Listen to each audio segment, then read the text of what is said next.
Russian tanks are disappearing from the battlefield not because they have become outdated relics of the past, but because they are being hunted with ruthless precision.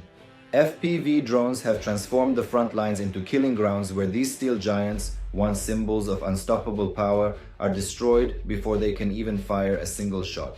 What was once the dominant weapon of 20th century warfare is now fleeing from the fight. This is not simply a tactical adjustment, it is the death of an entire military era. From being a game changer, the tank has turned into a death trap. By July of 2025, Ukraine's General Staff reported that 9,760 Russian tanks had been destroyed. Independent verification by the Oryx project, which relies on photographic and video evidence from the battlefield, confirmed 3,690 losses. At the start of 2022, the International Institute for Strategic Studies estimated Russia's reserves at around 17,500 tanks, including modern T-90s, T-80s, T-72s, and older T-64s, T-62s, and even T-55s. If Ukraine's figures are correct, Russia has lost more than half of its armored fleet at a rate of roughly one tank per day. Even if only the lower Oryx numbers are used, Russia still lost nearly a fifth of its arsenal in just over 1,000 days. Russia cannot replenish these losses. New tanks, such as the T-90M ProRiv or upgraded T-72BM, are still rolling off production lines, but nowhere near quickly enough. To fill the gap, Moscow has been dragging old machines out of storage, hastily refurbishing them, and sending them straight into the inferno of eastern Ukraine. For example, the T-80BVM delivered in June 2025 is in reality just an upgraded version of a model first introduced in 1976, outfitted with a refurbished 125mm gun, better engines, radio gear, and new tracks. But these so-called modern tanks are still relics, and Russia can only produce a few dozen per month. Satellite imagery confirms that its reserves are drying up. Analysts estimate that Russia restored about 1,500 tanks in 2022, but only 600 in 2023-24, and by 2025 the number may shrink to just 400. The root of this collapse lies in drones. At the start of the invasion in February 2022, Russia hurled up to 2,000 tanks, including some of its newest models, against roughly 1,000 Ukrainian machines. Early battles relied on conventional anti-tank methods, mines, artillery, missiles, and other tanks. But within months, the emergence of cheap FPV drones fundamentally changed warfare.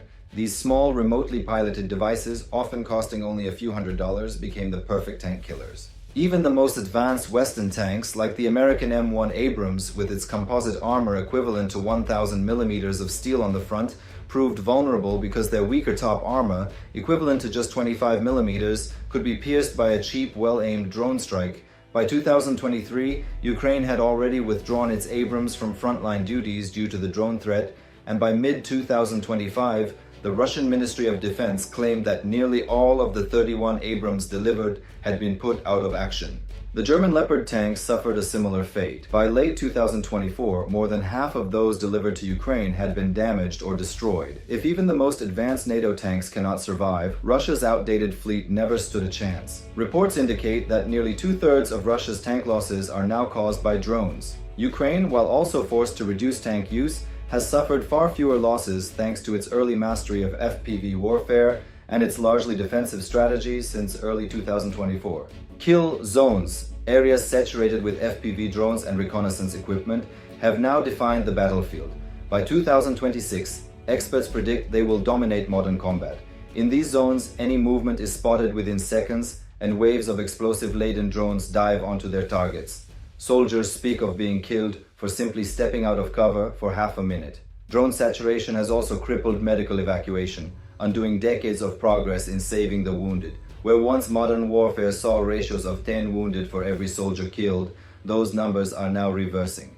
Ukraine has used kill zones effectively to defend key cities like Pokrovsk, Konstantinivka, and Kupiansk, where advancing Russian troops are stopped cold after costly efforts. Russia, in turn, has tried to create its own kill zones over Ukrainian supply routes, turning battles into grinding sieges. Its tactics have shifted away from tank-led assaults to small infantry groups advancing under drone cover, a brutal strategy that spends lives cheaply but drains Ukraine's drone stockpiles. Even so, tanks are not entirely obsolete.